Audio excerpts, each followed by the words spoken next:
இவங்களுக்கு தெய்வம் தந்த வரம் என்னன்னு கேட்டிங்கன்னா, இப்போ குரு பகவான் வந்து ராசியில் உட்கார்ந்துருக்காரு, உச்சமாக உட்கார்ந்துருக்காரு. இப்போ வாழ்க்கையில் உச்சநிலையை பெறக்கூடிய யோகம் கடகராசிக்கு இப்போ ஓடிக்கிட்டு இருக்கு.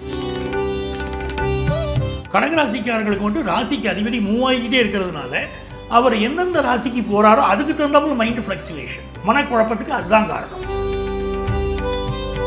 இந்த மாதத்தை பொறுத்த வரைக்கும் என்னன்னு கேட்டிங்கன்னா, சில பேர் வேணும்னே உங்களை அவமானப்படுத்தணும்னு நினைப்பாங்க. புதிய எதிரிகள் இருப்பார்கள். ஆனால் நீங்கள் எதை கண்டும் அது கவலைப்படாமல் போய்கிட்டே இருக்கலாம்.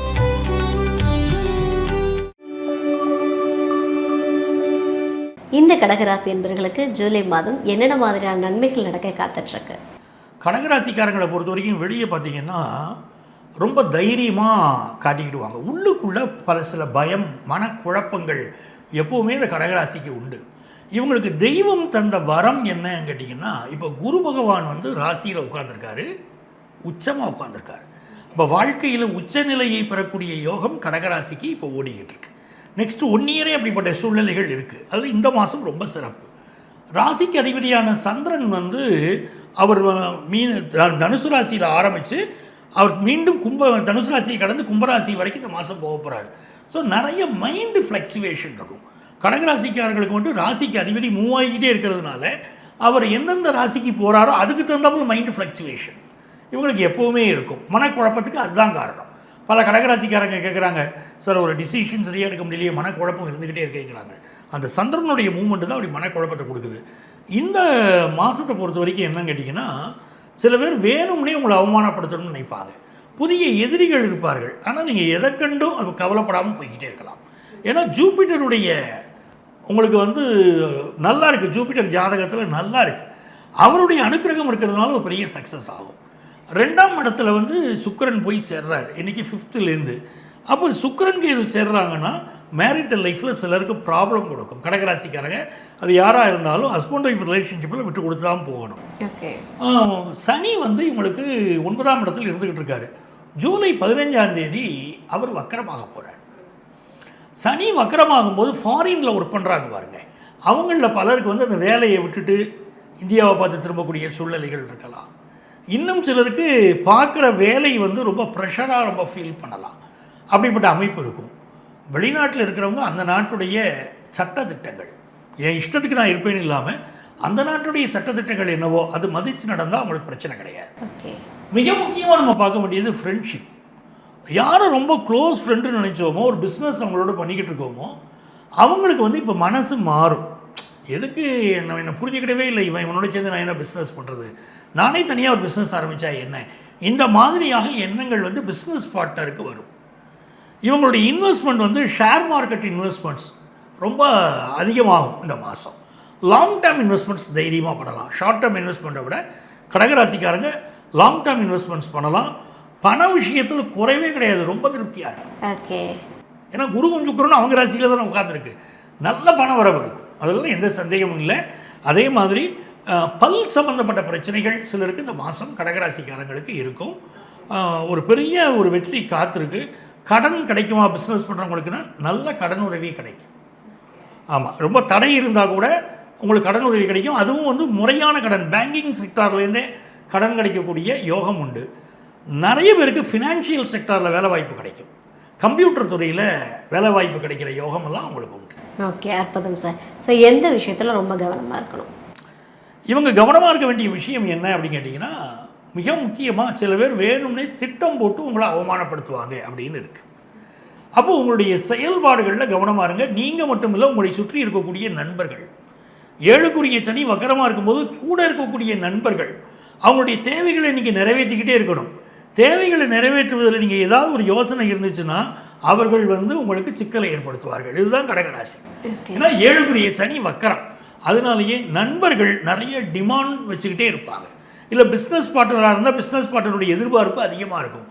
நண்பர்கள் விஷயத்தில் கவனமாக இருங்கள்.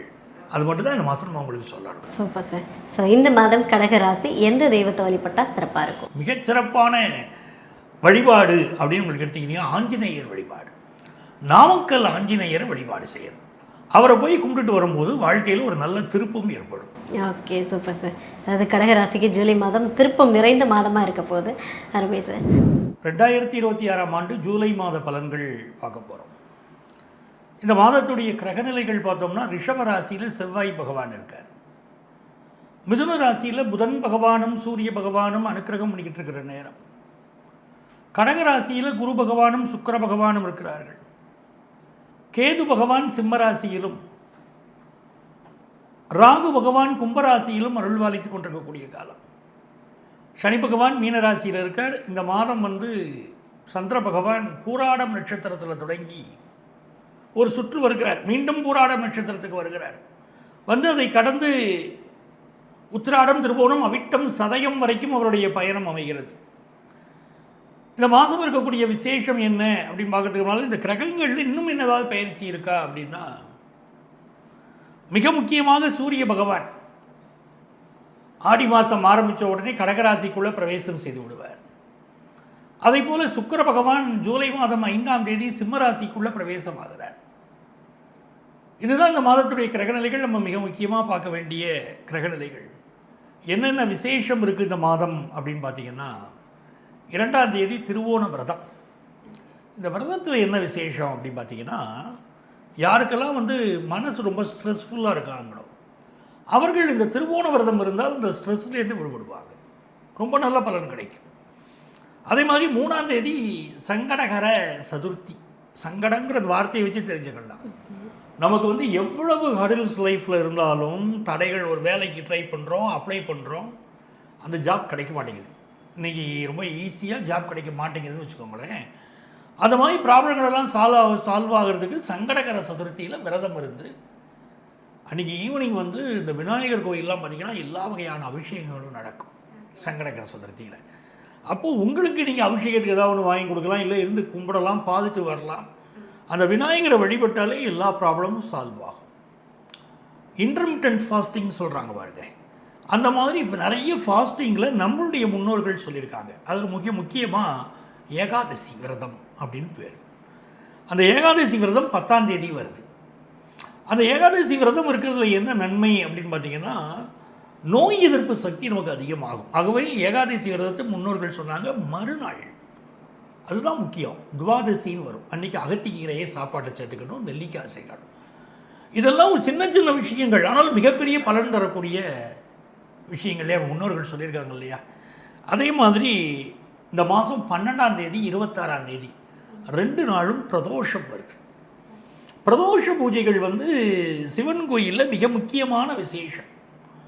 அந்த பிரதோஷ பூஜை நடக்கும்போது எப்படி வழிபடணும், நிறைய பேர் பார்த்திங்கன்னா சிவன் கோயிலுக்கு போவாங்க, நந்தியுடைய காதுகளில் பேசுவாங்க. நமக்கு என்ன வேணுமோ சாமிகிட்ட சொல்கிறத விட நந்திகிட்ட சொன்னால் காரியம் நடந்துடும் அப்படின்னு சொல்லி வழிபடுவாங்க. அப்போ நந்தியின் காதுகளில் உங்கள் கோரிக்கைகளை சொல்லி நீங்கள் வழிபாடு செய்யலாம். அது 12ஆம் தேதி 26ஆம் தேதியும் சிவ வழிபாடு, பிரதோஷ வழிபாடு மிகப்பெரிய வெற்றிகளை கொடுக்குது.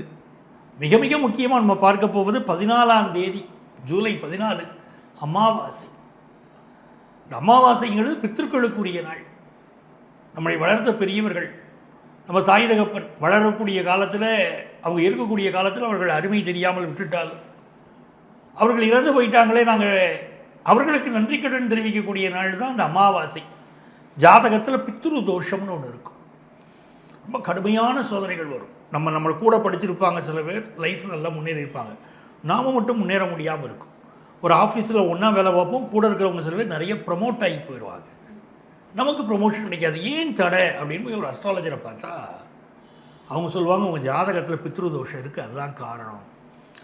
அப்போ இந்த பித்ரு தோஷம் நீங்கிறதுக்கு என்ன பண்ணலாம் அப்படின்னா, அமாவாசை திதி ஒவ்வொரு மாதமும் வரும் அமாவாசை அன்றைக்கி எள்ளு தண்ணீரை இறைச்சி அமாவாசை தர்ப்பணத்தை கொடுக்கணும். இந்த மாதம் இப்படி 14ஆம் தேதி வருது, அது ரொம்ப விசேஷம். 19ஆம் தேதி சஷ்டி விரதம். நமக்கெல்லாம் தெரியும், தமிழ் கடவுள்னு அந்த முருகப்பெருமானை சொல்கிறோம். மூவிர முகங்கள் போற்றி முகம்பொழி கருணை போற்றின்னு அந்த முருகப்பெருமானுக்குரிய திதி சஷ்டி திதி, 6ஆவது திதி. அதனால தான் அவருக்கு 6 முகன்னு பேர்.